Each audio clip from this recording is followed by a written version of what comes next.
They're like, oh yeah, guy with Pensy Steam comes in every once in a while. They're not really much really test LED in the headlight, but we'll take this. Known quite well by all. She's the regular combination. She's a Wabash cannonball. Proceed to 15. Hey everybody, this is Pensy Joe, and today we're going to be reviewing a new train set today. This is the OUIGO 10-car complete train set by Hornby Jouef. And this is the higher end line, so it has DCC and sound installed. And without further ado, let's get into this in-depth review. Alrighty, to get started with this review, let's take a look at these boxes. These are the 3-car boxes right here. We'll get to those in a little bit. We'll start with the main box. And the main box is your, typical, 4-car box for these higher end TGV sets by Jouef. Right here, this is the product. It's the HJ2413. Now, it's got the S standing for DCC sound. So, if you want the DCC sound version, make sure it has the S at the end of the product number. And it tells you that it comes with one motor vehicle, one dummy motor vehicle, and 2 coaches to start the consist. This is an SNCF TGV OUIGO train set. And then to go to the next product, we got HJ3010. This comes with the 3 second-class cars. This is what it looks like. It's basically like they got away with the individual cards for each of these boxes, so you don't have to keep buying individuals. You can just quickly get the 3-car sets, so that you can, you don't have to worry about trying to find one car. Which I like. I actually like this better than the individual door card, the passenger card boxes. And now we got HJ3009. This is an SNCF TGV OUIGO again. Now this time it has 2 first-class cars. Well, they're ex-first-class cars. They're pretty much second-class cars. They used to be first-class. And then you got the intermediate bar car for the little cafe. So that's all the boxes. These cards are pretty simple. I'll take one out. It's kind of hard to slide out, but once you slide one out, you can slide them all out. Let's see. Oh, without ripping the box, of course, but I guess it kind of did. But yeah, that's expected to happen. But let me see. Let me still get this out. It's kind of hard. I don't want to rip this anymore. Well, that's a shame. I ripped this and I didn't want to. But I think I was going to be screwed anyways. Well, let me end this right here, and then we'll get to that where I showed the card that each coach goes in. Okay, so this is what each individual cart goes in. It's pretty much got this clear plastic box, and it's got a plastic cover with some plastic cover paper. No, it's not really paper. It's a plastic cover. I'm trying to think about what it is. It's like it's not coming to my mind, guys. I'm sorry, but you got some nice cover to protect the coach and the paint from this, so it protects it from banging around. And then you put this in.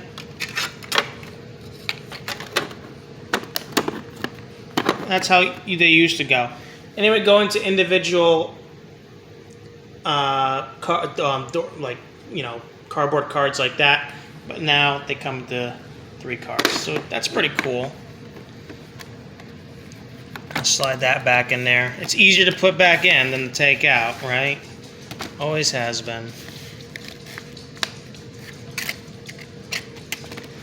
But it's what it is. What it is, and you might be thinking, "Uh-oh, is he saying there's something bad?" No, there's nothing wrong with these. Nothing wrong with them at all. I actually like them. They're well protected. They protect the coaches. You can actually see the coaches, which is kind of cool. Not a lot of products usually show you like a window what the cars look like, unless they're freight cars by like Bowser or Athearn. But when it comes to the higher end stuff, they don't really show inside the window, which is kind of a shame, in my opinion. All right, I'm going to flip this over. There we go. And there we go. If it wants to come off, there we go. There you go. And you got this nice, solid piece of foam right here, and they're pretty nice and snug. And you got some plastic wrap to protect the cars from being banged around inside the foam and rubbing the paint off. Pretty good stuff. It's definitely foam. Keeps it nice and protected. I mean, what you can do is you can probably put this behind the wall foam, and then you can see the model trains inside here if you want to. Not sure why they did it like this, but I guess for added protection. So it is what it is. So yeah, that's these boxes, and then we'll get into the model. So visually, the model look pretty stunning. The locomotive is really pretty. It's not the most detailed model in the world. It's usually very sparse since it's a high-speed train. These are molded in handrails to go into the cab. Doors do not open. The windows you can look through. And for this time around, there is a cab interior inside these. Now, usually it's just a painted black, windscreen. But now they actually have interior or cab interior. I really like that. That is really cool. I'm glad that they did that. And then you got your headlights here, right down here, and you got your third headlight on top. Now you can manually turn on and off independently from these. And then there's a separate function where you can turn on the reverse lights on these as well when this side of the train is going reverse. And vice versa for the dummy car over there. It also has a decoder in there. So they're both on factory default number 3. So they'll work in tandem with each other. So when this motor locomotive is going forward, the other one's going in reverse, and it has the red lights on when you have the appropriate function on. So this is what they look like. You got the OUIGO logo on the side. Down in there, down right here, you got, looks like a warning plate or a builder's plate. And the train's number is 766. It says SNCF on the front of the locomotive. Pretty cool. I really like that black stripe that's going on top. Breaks up the colors. Then you got the OUIGO logo with the pink circle on the window. And then you got the two-tone blue colors. In person, they're more pronounced. So, if you're seeing on the video, you're like, wow, I can barely see them. They're there. Here's the first card. It says OUIGO.com. You can actually look it up in real life and learn more about the company. Now, this is SNCF's offering for cheap passenger service in France. So if you want a budgeted train ride, this is it. The base price is between 10 euros to 20 euros, which is basically between $10 to $25 in American dollars. That's insane.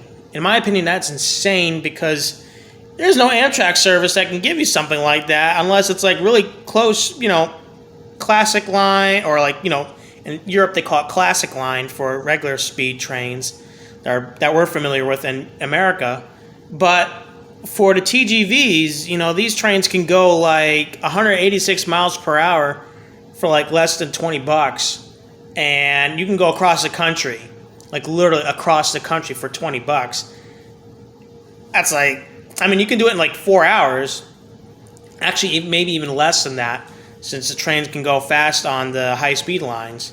So, you're pretty much getting a good price. Now, in real life, the train would if you wanted to put stuff in a bike rack or like extra luggage in a luggage storage space, it costs extra. Same thing with food and all that stuff. So it's got like a subscription tier of additions you can add to your ride ticket. So if you're just riding just to go ride, it's $20 minimum, and there's a base price. So that's a pretty cool idea. There's a reviewer online called Simply Railway. I recommend looking him up. He rides all sorts of passenger trains across the world. He's reviewed all sorts of trains. He's reviewed this train twice already. And he's also reviewed a lot of American trains as well. So I recommend checking him out. He's got some pretty cool stuff. And when I saw this train and I heard they were going to make it, I was like, ooh, I can't wait to get it, because it's a fun little neat train that's still running today. I don't remember when exactly they started the OUIGO service. I think it's in the 2010s, if I'm not mistaken. Somebody can correct me in the comments, especially you European viewers or European fan viewers out there who know European trains or are from Europe. You might tell me when this OUIGO train got its inaugural service. But that's what it really started with, is with these TGVs. It is what it seems. And it's really cool. So we're going to look at the coaches.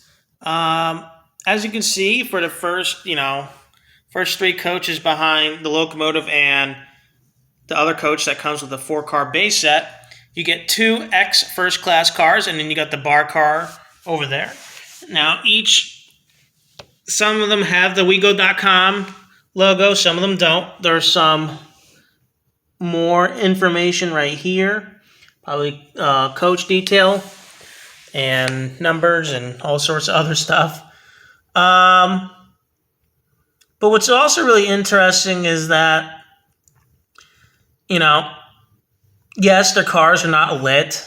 Some people are like, well, that's, for this amount of money, that's pretty high. And I can agree to with some extent. I mean, the doors don't open. But there is interior detail. There are seating in there. It's blue. Although I think on the real train it's pink and gray, if I'm not mistaken, or pink and white.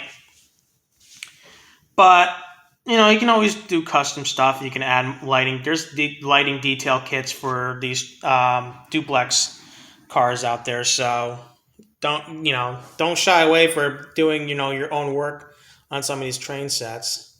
There is no passenger figures, which is fine. It doesn't really bother me. Otherwise, this train would be really expensive if they added that. And then you got the 3 second-class cars right here. Really, really nice. Got the same pattern going along with the pink circle around the doors. Of course, the doors do not open. Same thing on the locomotives. And then you got the rear dummy locomotive right here. Really, really cool. And yeah, the bogies are just like the other TGV train sets I have. They articulate.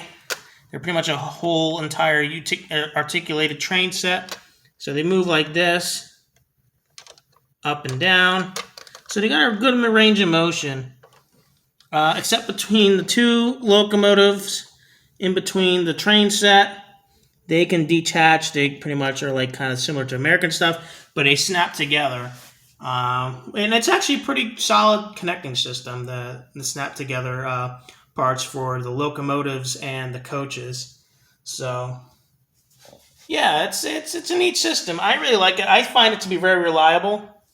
I haven't had any issues out of the box with Jouef's train sets on my loop or at my train club. So I'm hopeful that this one is continuing that trend.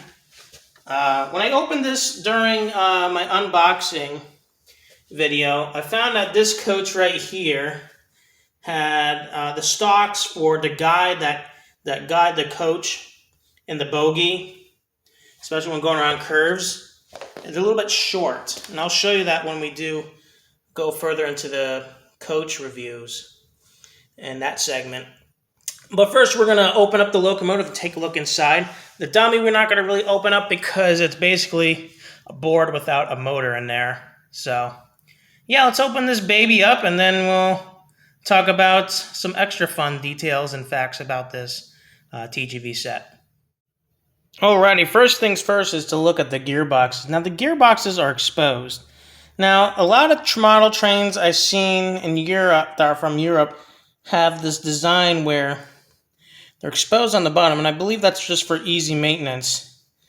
It's cool. I guess it's nice, but if something happens, get gunk in here. That's the only concern I have. Although I've run my TGV sets for a while and I haven't seen hair or shit get picked up inside these gearboxes, so I say they're pretty solid, and they come with a traction tire, one on each bogie for each side, so it has maximum traction and therefore, you know, maximum grip and gives enough torque for speed.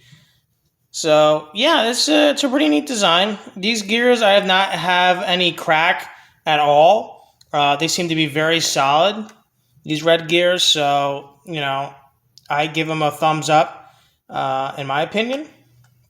I haven't had any issues with any of my TGV sets. Some of them are not close to a decade old, but they're getting there. They're getting close to a decade old, some of them. So I'm not really worried about the quality of this train. Now, some of the orange TGV train set I had some like wonky like moldings where the cars like look like the shell was bowing a bit, and you know, I don't really see anything on this actually. I mean, yeah, this is there's a little bit of a gap right here. Let's see if we can try and focus. There we go. Sorry about that. But, you know, it's pretty nicely detailed. Now, this looks like it's been added. I don't remember seeing this on my Thalys train because these locomotive units are the same as my Thalys train set. And I don't remember these hatches right here. That's cool that they added some more detail. These pantographs go up and down. Let's see if we can get this one to go up. There we go. Pantograph is up.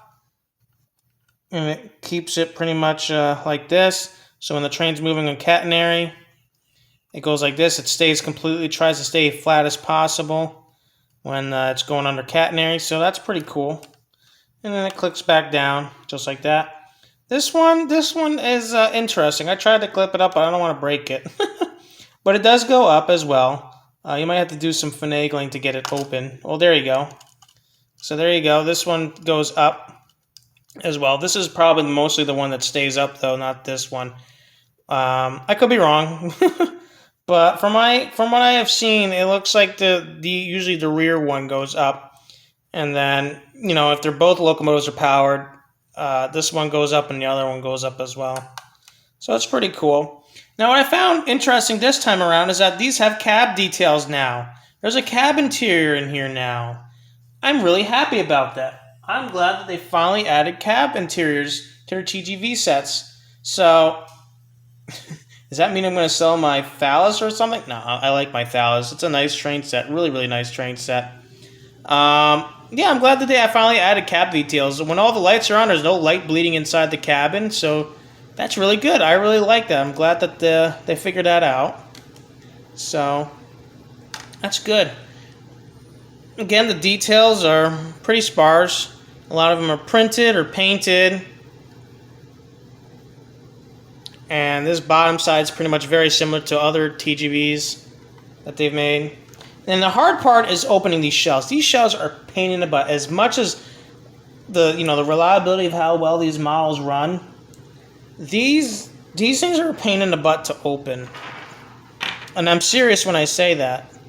So I'm going to end this portion because it requires two hands, and you need to know what you're doing when you're working on when you're trying to get these out, shells off. And they're a pain in the butt. Yes, you can look at an exploded parts diagram and I'll show you how to open it. But there's a tab right here that you have to use something like a plastic spreader or something like, these tweezers to get in there and to try and push this down so that you can pull it up and then lift away backwards like that.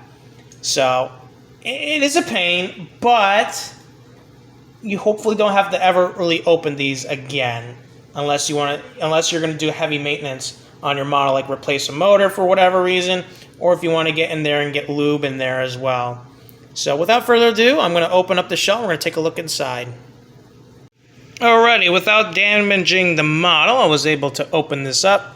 You definitely want to use some cards, like credit cards or driver's license. Just try and get under here, and then you just use this, and you want to pry it open this way. And just be careful, don't go fast, and then you'll hear like a little bit pop around here, and basically you got enough force to allow the clip for these to overcome the clips that are right around here. So without further ado, let's take a look. what we got in here. It's a little bit of a pain. We got some pickups. There's that motor in there. Now, excuse me for a second. I'm going to pause it again so we'll be able to open up this side. This is going to be a little bit hard to do with one hand. Alright, and here we go. This is what the inside of the model looks like. You got this nice 5-pole motor here. I'm not 100% sure what this is, but it looks like a Walthers mainline / Kato motor. That's pretty good. Here's your regular board. Here's some lighting and whatnot, and there's your speaker right here. This is the 25-pin decoder that does all the sound functions and the motor control. There's the cab detail area that they added right here, which is really nice. Although it is see-through, so you can put some figures in there. But they also got some light shielding right here to brighten up that front light up here for the third light.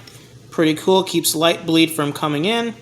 And over here you got your light breaker over here that they made, so you can do the inner lights do the reverse and the outer lights do the forward.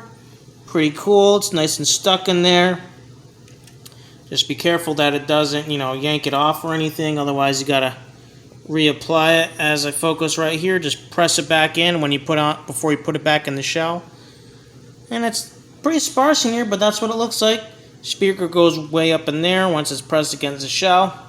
And eventually the sound just goes back around, comes down that way. You can also move this. You just have to unglue it and just move it right over here or something like that and just turn it upside down.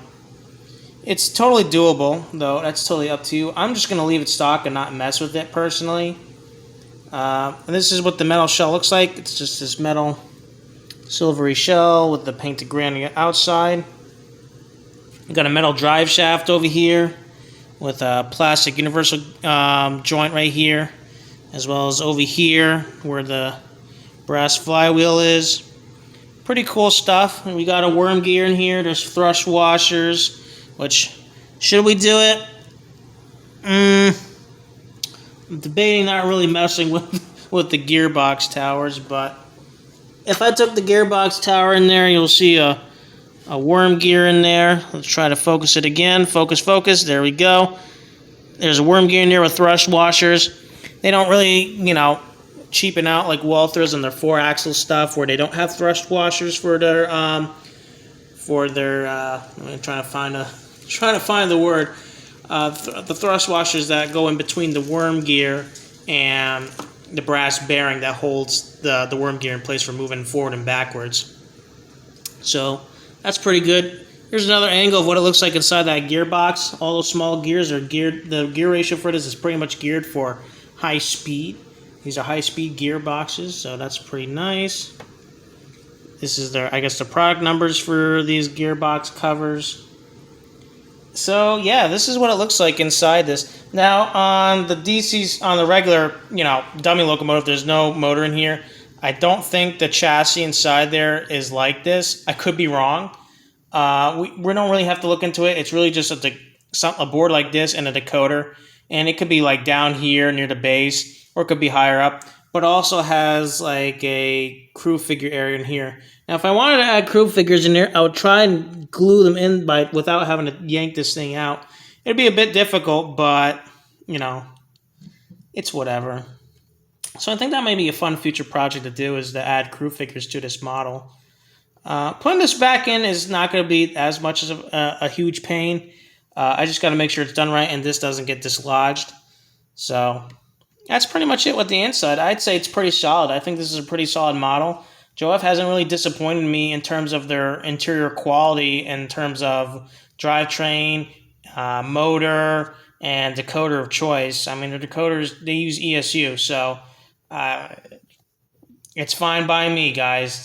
This is pretty good as it's going to get when it comes to these Jouef TGV train sets. So yeah, if you're interested in getting these, they're fine by me, guys. They ain't gonna break for nothing unless you do something stupid. So we're gonna put the shell back on, and then we're gonna put the train back on the track, and we're gonna give her a bit of a sound test and listen to all the sounds. And I'm not gonna know all the sounds, but they definitely changed the sound files on this one a bit compared to the older TGV models. Some of them I've never heard before and have only heard in videos. Some of them I have not heard before at all. So without further ado, we're going to end this section of looking inside the model, and we're going to go put the locomotive on the track and get this high-speed train moving. Alrighty, without further ado, let's boot up the model.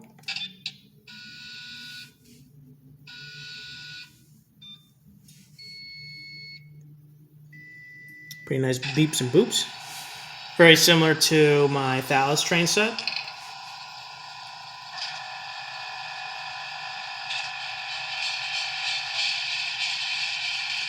Now that sound is not very normal to what I've heard compared to other models that I have that are TGVs. They don't normally make this, not sure what that sound is. Somebody might tell me what that sound is, but it might be an air compressor or, you know, for brakes and whatnot. I'm not 100% sure. But it's pretty unique. I really like it. So, got the headlights, which is F0. F2 is the horn. Low horn. High horn's F3. F4 is the third headlight on the top. Looks pretty cool. I'm going to turn it off. F5 is for the reverse light. So if I go reverse right now, it doesn't turn on. But I'm going to press F5. Got the tail lights on for the train. Really, really nice. I really love that. Turn that on. So we got F6. Not sure what F6 really does. It does something. F7. It's doing something that I can't really tell. F8. I don't know why F8 does that. That's strange. Why I have F8 and F4 do that? You can always add a different sound if you want to. F9 sounds like an air compressor. F10. It's like a quick boop of the horn, of the low horn. Same thing with the F11. It's a light version, or a lighter pitch version. F12. Sounds like opening the doors. F13. Station announcements.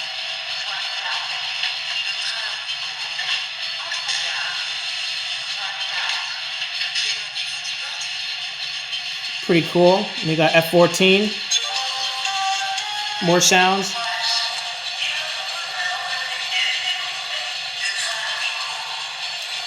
I can hear people in the background. That's pretty cool. I like the sound of the crowd. I really hope that Jouef does that. I'll play it again so you guys can hear what they're saying.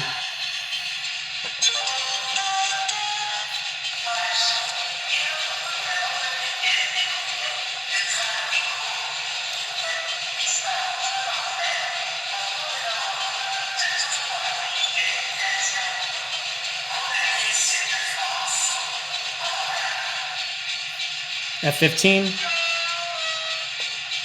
Another horn type. Another horn type for F16. F17 does a low, high, low. Or a high, low, high. F18. I'm not sure what that is. It might be a radio chatter call for the cab. F19. Not sure what it does. Could definitely add more sound functions to this if I wanted to. Or if you want to as well, if you get this set. F20. Not sure what it does. F21. Sounds like... I'm not sure what that is. I'm curious. F22. Sounds like a coupler clash. F-23. Sounds like some sort of air release. F-24. Oh, it's the closing of the doors. When you press F-24, the doors sound like they're opening. When you press F-24, the doors close. Pretty cool. F-25. Sounds like another air release. F-26.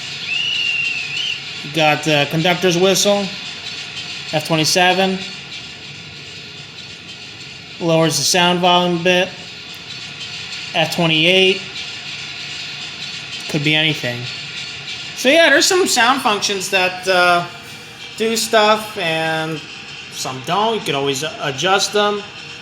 But yeah, now that we got through the sound functions, how about we get this train on the move?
All right, let's get to the conclusion for this review. Now, I bought this model from the Eurolokshop for $730. Now, $730 got me the complete train set. I didn't have to pay for shipping. Everything was included. Everything was included for the set. So $730 for whatever tax, free shipping, what does that tell me? Well, that tells me that, personally, I think this is a fair deal. And considering that they have updated, that there's a cab interior now in here for both the locomotive and dummy, I have to say that's pretty good, especially since, it's slightly new tooling, I'm glad that they're adding more to these, and I hope in the future they decided, adding interior lighting for these train sets.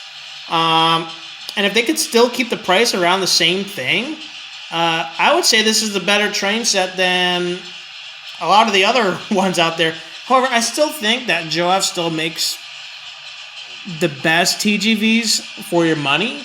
I'm looking at this and comparing it to the old models and the other train sets that I have, and you might be thinking, this train set's a little slower compared to the other TGVs you have. And I have to agree. I think it's probably just a CV thing. The gearboxes are all the same, and the motor is pretty much exactly the same as well. I don't think there is a problem with the motor at all. The motor seems to be running completely fine and is really silent. Especially when they're running, you barely hear the motor at all. Like, you won't hear it. And the sounds files are not loud from the factory, so you can always change the sound file of this. And I could probably also adjust the CVs on this for it to go faster if I wanted to. So I'll probably have to, go to one of my friends or at the train club to get the CVs changed so they could probably have a different high speed, than it currently has. If anything, it's fine the way it is. I think it goes pretty fast enough. Although I do think, though, personally, I wish it was somewhat faster. I could add some lube for the joints between each coach to see, so that the plastic peg that's in the guide track that goes like this, I can add a little bit lube to each of those for all the cars, and that might allow some freeway. And I got to run the train long enough so that, the wheel sets, the wheel axles, worn in, and then smooth out the bores for their trucks so that they can be more freewheeling over time. And that might allude to it as well. Plus, I just took this out of the box not that long ago and did some 15-minute testing in each direction at 50% speed and 75% speed. Now, the speed curve is really interesting. It's pretty much like from here, like this, all the way up to 50%, and then it starts to exponentially go up to 99% speed steps or throttle. So that's something that I've noticed for these TGVs. I think they're fine. I think you have low. I think they were trying to combine slow speed control and high speed control without you doing different CV setups or anything like that, or function button setups to do different pretty much acceleration arcs or whatever, to switch between acceleration arcs or switching mode or mainline mode or something like that. So I'm pretty sure there's a function in here that I can press that allows it to go faster. I'm not 100% sure which one it is, but it's not a big deal. I know that that some of the other TGVs I have do have a low speed button that allows them to go slower.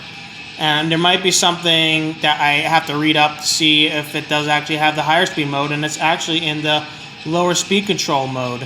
So, there's something I have to go into to adjust, which is fine. I'm not really too upset to say about it. In fact, I wouldn't say I'm upset. I'm not even disappointed. I just think, maybe there were some CV things going on when these things were produced and decoders were made and programmed, and it could be a fluke. I don't know. If you have this OUIGO set, tell me if it's going around the same speed, and if it is, then it's a discussion to be had. If not, then it's probably, something that's to be changed with CVs. either way, it's a fairly nice set. It's really beautiful. I did say I was going to take a look at the coach, and yeah, we'll take a look at that coach, and then I'll give my final verdict of what the set is completely as a rating. Okay, so I've taken off the main car behind the locomotive, the powered car, and one of the X First Class. Now, as you can see for the X First Class, this peg's a little bit longer, right? It's a little bit longer. It's pretty long. And then this one's a little bit shorter. Now, this could be... I don't think it's broken. I just think, they probably came out of the batch wrong when they made these molds. And you can always order, a spare part. There's always parts you can order for spare parts. Or you can go on eBay and get a spare one of these. And you can just, go into the car. I might also get a spare spring as well. This one seems to be a little bit loose, but that's okay. The only downside, though, I do have to say, personally, if you're a buyer and this is your first model and you see this, it's kind of like, well, they kind of suck. Not really. As you could see, as it was running pretty well. Granted, it was on a flat surface, so I would have to test out my train club, which has undulations, to really see if this will cause a derailment or an issue. So I'll have to come back to a further point where I do like a train running session at the club, and I'll let you guys all know if it's running pretty solid or not. But it's just a minor thing, it's not the end of the world. And as you can see through this video, it ran pretty well the way it was, so again, it doesn't really bother me. So yeah, that's just something that I found from my particular train set. If anybody else has the same thing, reach out, let me know, let everybody else know, and it could be just a fluke. Other than that, it should be fine. Okay, final verdict. What would I rate this model? Well, we're going to go into the individual categories. For mechanical rating, I give it a 3 out of 3. The mechanicals on these Jouef TGVs are usually really superb. I haven't had an issue with any. I have 4 sets of TGVs by Jouef, and mechanically they're all very sound. The oldest one I have is the La Poste mail train set. And that train's probably at least 5 years, 7 years old now. And it runs like a clockwork. It keeps going and going and going. I don't see any gear wear or anything like that. It can go full speed still. Probably like when it was from the factory. So, yeah, it's a really solid model. Unless people say, hey, and tell me, hey, you don't know what you're saying. Mine's broken and cracked, blah, blah, blah, blah, blah. Let me know. Let others know if it's really common. If not, I haven't encountered it, and I haven't seen anybody else say anything bad about it either, or dealt with it yet as well. So to be honest with you guys, it's a very solid set when it comes to the mechanics inside the gearboxes and the motor and the drivetrain. It's all pretty solid. 3 out of 3 for that one. Now, for the details, I'll give it a 2. I'll give it a 2 out of 3. It's not the most detailed thing in the world. There is no crew figures. There's no cab light. Blah blah blah blah blah. But is it really the end of the world? No. This is just coming from an objective standpoint. There's no coat. There's no interior lights, and they could make the seats pink and blue, just like on the real train. It's fine, honestly. It doesn't have to be the most detailed thing. It is a high-speed train after all, so it's very streamlined. There's not too many details you're going to see. Yeah, the doors don't open. I know there's models out there like Proto 2000 where some of those diesel locomotives have opening doors, yada, yada, yada. It's pretty nice and pretty cool, but how often you're going to open the doors, right? Now, it would be cool to have the passenger car doors to open on these, so if it's parked at a train station, they can open. Though I'm pretty sure that would up the price significantly and probably make opening the doors and taking the chassis off for the model to be a little bit difficult. But I'm pretty sure they could have found a way to make it work. Though it'd be pretty interesting how they would figure it out. So my personal opinion is that the details are a 2.5 out of 3. But realistically, it's a 2.3. So 2.3 out of 5. We got 5 out of 10 so far. So electronics, it's ESU. ESU is for the most part, has been very great. I haven't had any issues with any ESU locomotives, although I've been having some, for some reason, ESU can be kind of, a little bit touchy depending on the controller you're using. Now, I believe I was using this controller correctly because I've had other locomotives and train sets where I program the locomotives and stuff using this controller, and I had any issues. But this one won't allow me to change from address 3 to the locomotive number on here. Is it a big deal? No, because I can always go to my NCE programmer that's at the train club and have it programmed from there, and it will work completely fine. So, is it a really big deal? No. I'm going to give that like a 3 out of 3. So, overall, it's like, well, it would be 9 out of 9, right? Realistically, is it an 8 out of 10? For me, it's actually closer to it's a 7.5. It's closer to an 8 than a 7. Now, you're probably wondering, hold on. You've reviewed Broadway engines that have more detail in this, yada, yada, yada. You've had the Broadway Limited, set made by Walthers. But I'll tell you what, individually, those Walthers coaches cost more than these coaches, and they're not lit. So, I can tell you this. This is better for the value than a lot of American prototypes. I mean, for a complete train set based off of real life to be a 10-unit train set, you're getting a great deal, guys. So yeah, that's my verdict. 7.5 out of 10 for this model. This is Penchy Joe ending this in-depth review, and I'll see you guys in the next video. Bye now, guys. Hear the lonesome hobo squall, riding through the jungle on the Wabash Cannonball. Well, the eastern states are dandy, so the western people say. St. Louis to Chicago, Rock Island by the way. From the hills of Minnesota, where the rippling waters fall, no chances can be taken on the Wabash Cannonball. Oh, listen to the jingle, the rumble and the roar, as she glides along the woodland to the hill and by the shore. Hear the mighty rush of the engine, hear the lonesome hobo squall, riding through the jungle on the Wabash Cannonball. Now here's to Daddy Claxton, may his name forever stand, and may he be remembered in the courts throughout the land. When his earthly race is over, let the curtains round him fall. We'll carry him home to victory on the Wabash Cannonball. Oh, listen to the jingle, the rumble and the roar, as she glides along the woodland